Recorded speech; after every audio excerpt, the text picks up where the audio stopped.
Today on Pappa's Projects, we're going to install these parallel kits into these inverters. We've already got 2 of these done. Now we're going to work on these 2 today. With this kit, you get the circuit board, you get a piece right here that you'll mount your circuit board, then you'll mount this into your inverter. You have a current sharing cable and a communication cable. And on this one, I already installed the board onto this plate, and I've already pulled these out, getting ready to install those. So let's get going on this. In order to do this, we're going to need to take this cover off right here. And there's a screw on each side of this panel, on this side and over here. So you'll need to remove those, and always, as you can see, make sure that your breaker is off and you have no solar going into your thing, so you have no power connected to this while you're working on it. Now with this, we need to take off this bottom plate. And there's 2 screws down here holding this plate in, and you'll need to hold on to these screws because those are what you're going to use to put the new board in. And these are actually connected with there's actually a circuit board in there already that you'll need to disconnect and put those connectors back on the new circuit board. So you can see that the circuit board is dropped down, and in here are cable connectors for your new circuit board. See if I can't get in a little closer on that. There's this one, a black ribbon, and the white one here. So let's, on there, you can see that the black ribbon goes right here, and that white cable will go right there. So let's take and connect this up on here. And there's only one way it can go on there. You'll have to pull a little bit on the cable to get it out. It's not a lot of room on these with the extra wiring. So just be careful when you're putting these clips on. Just be patient and work with it, and eventually you will get that clip in there. There we go. So once you have that in there, you're gonna slide that back up and reuse those screws that you used to take it out.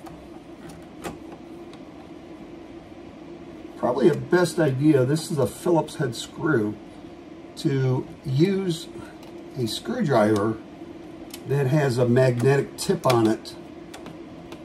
These are small screws and they can get lost pretty easy. So we have one in, and then we have the other screw that we have to put in.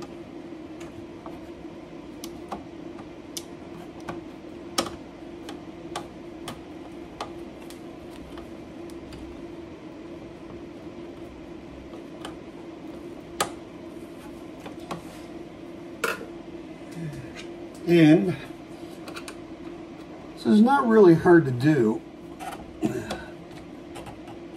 It's a little easier if you didn't have any of your stuff, your wires connected here yet, but when I ordered these, they forgot the plates, so they had to send them. You just want to make sure it's in there tight. And those screws are completely tight, so there's no slack or play on those.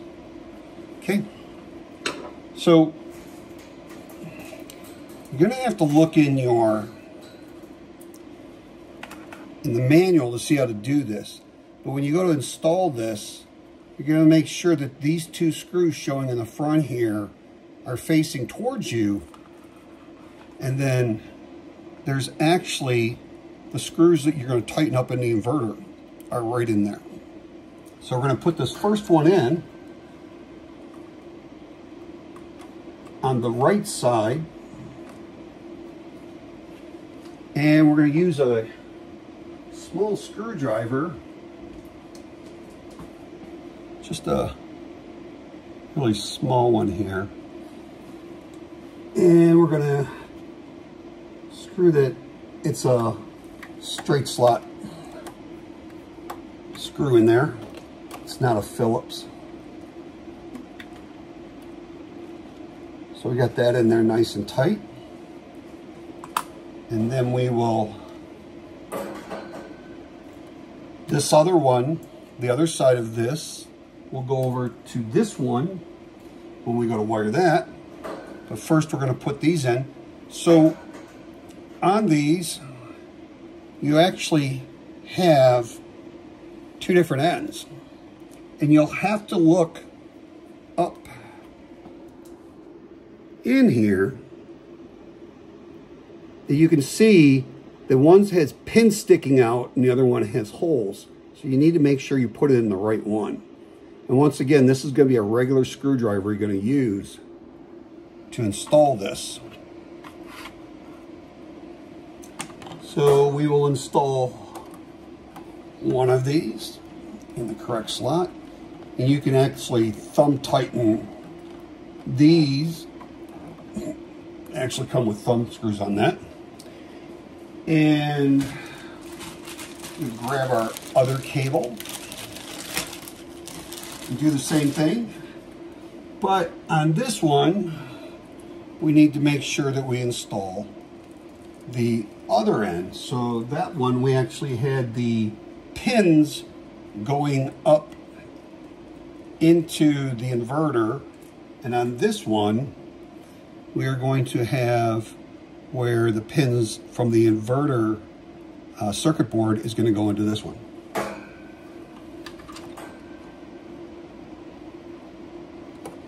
And there's only one way that these can go in.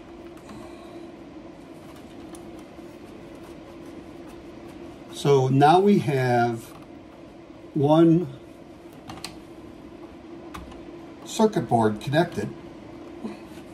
Need a straight slot screwdriver.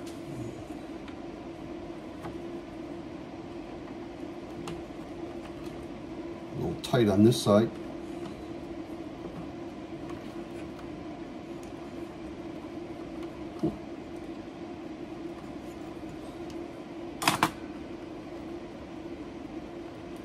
Okay, so we have that tightened up. Now we will take and remove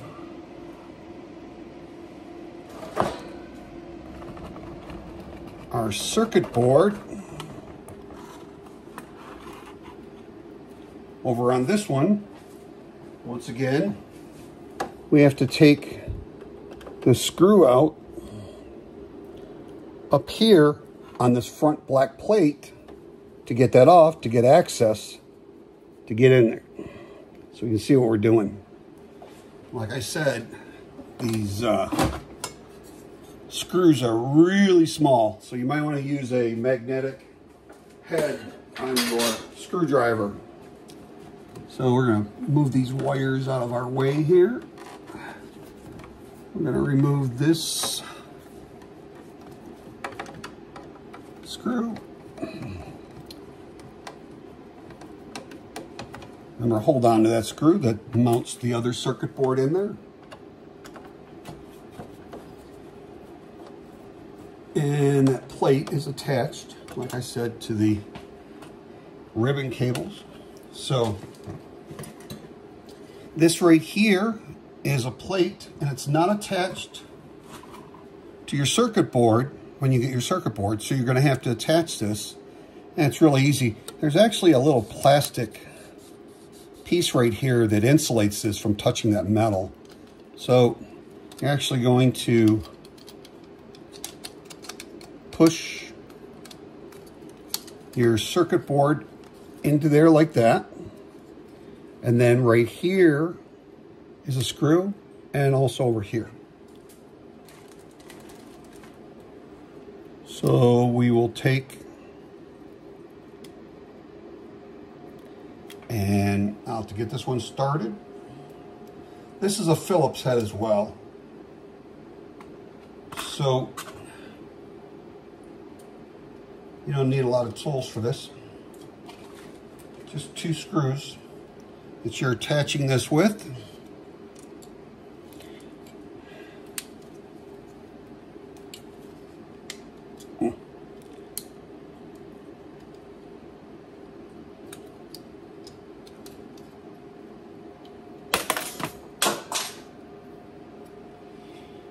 Might have to push into that circuit board down into there to get it to line up, the holes to line up. They are manufactured separately and you put it together.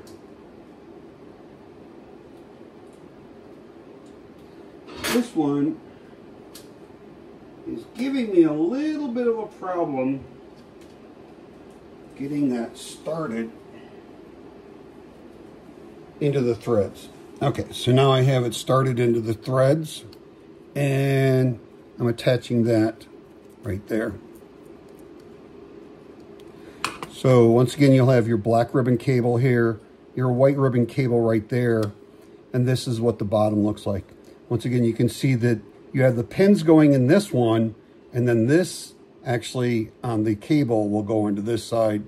So you can't mess it up. There's pins on one and there's where you gotta insert the pins in the other. And then on this one and this one, those are already there. So we're just gonna mount this up in there. We're gonna take that circuit board off first. Pull that cable out a little bit. It'll give you a lot of slack in this thing. So let's connect the new circuit board.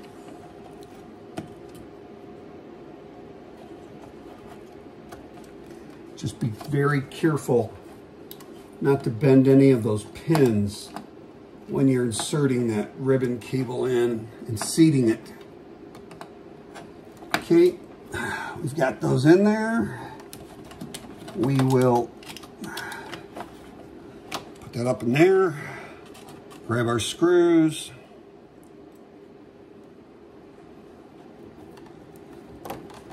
and let's install these screws into the inverter. A little easier if you put the screw into the hole and then push that screw up into the inverter. Okay, so that is all it takes to just mount those 2 things. Now when you go to connect your ribbon cables, for your communication, this one right here is the pins. So that will go into this one. And screw that in. Make sure it's snug. And the other one goes in the other one. There is no way to mess this part up. On this one, it does go, if you can see that, it goes in that way. So now the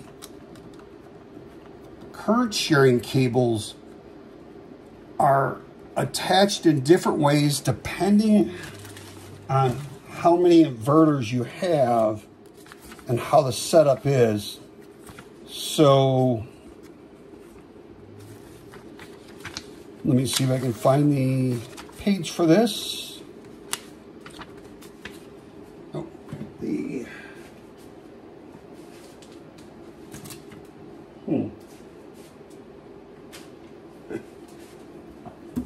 Oh, here we go.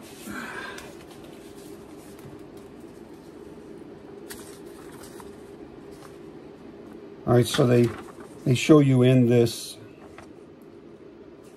on how to do what I just told you to do, making sure that you're installing it correctly. And here's the way. Okay, so for on 2 of these, if you're just connecting 2 of them together, you would actually have this first slot, and that would go over to the same first slot for just 2 in single phase, and then the one to the right of that would go over and connect to the right of the other inverter. So we have, for 2 inverters, we have this one on the right side, and when we connect this wire over here, that will go up into the right side. And then the other cable, remember, this is when you're just wiring 2 in parallel in single phase. So then on this one, we would connect over on the left side.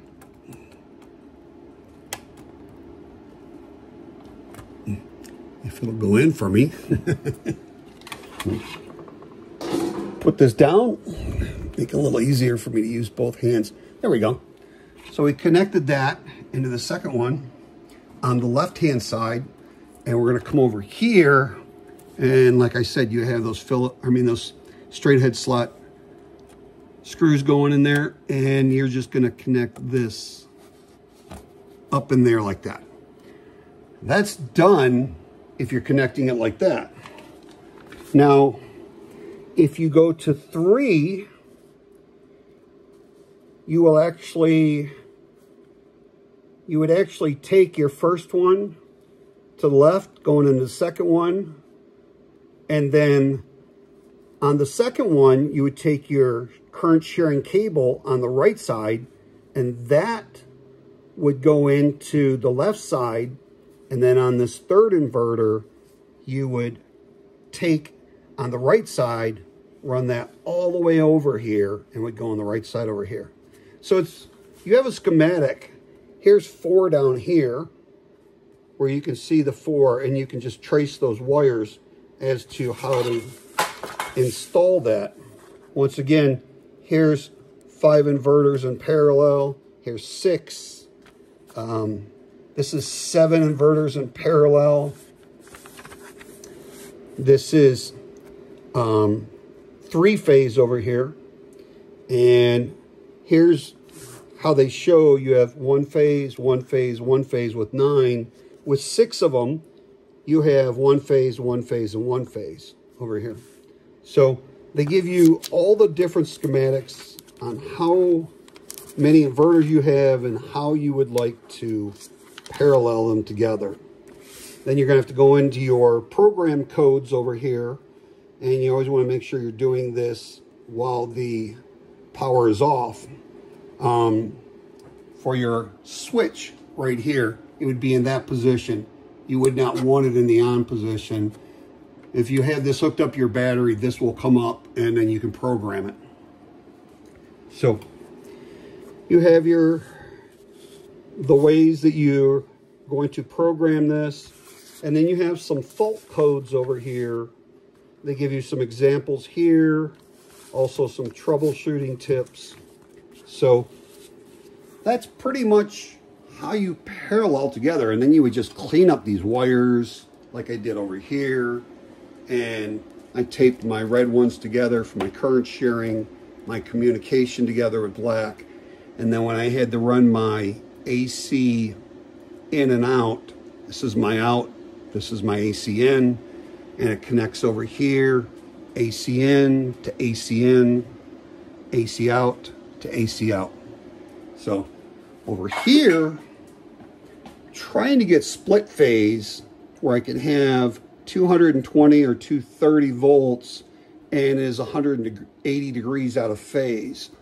And I believe I was playing with this earlier before I put these kits in a couple days ago, and I believe I was able to get 240 volts out of this.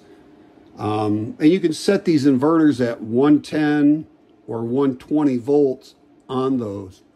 So I'll be playing with that later on, because I'd really like to be able to use these for a 220 application where it's 220 volts. So anyways, that's pretty much it on how to wire it up. If you like, subscribe, and we'll see you again on Pappa's projects. And I hope you have a wonderful and very blessed day.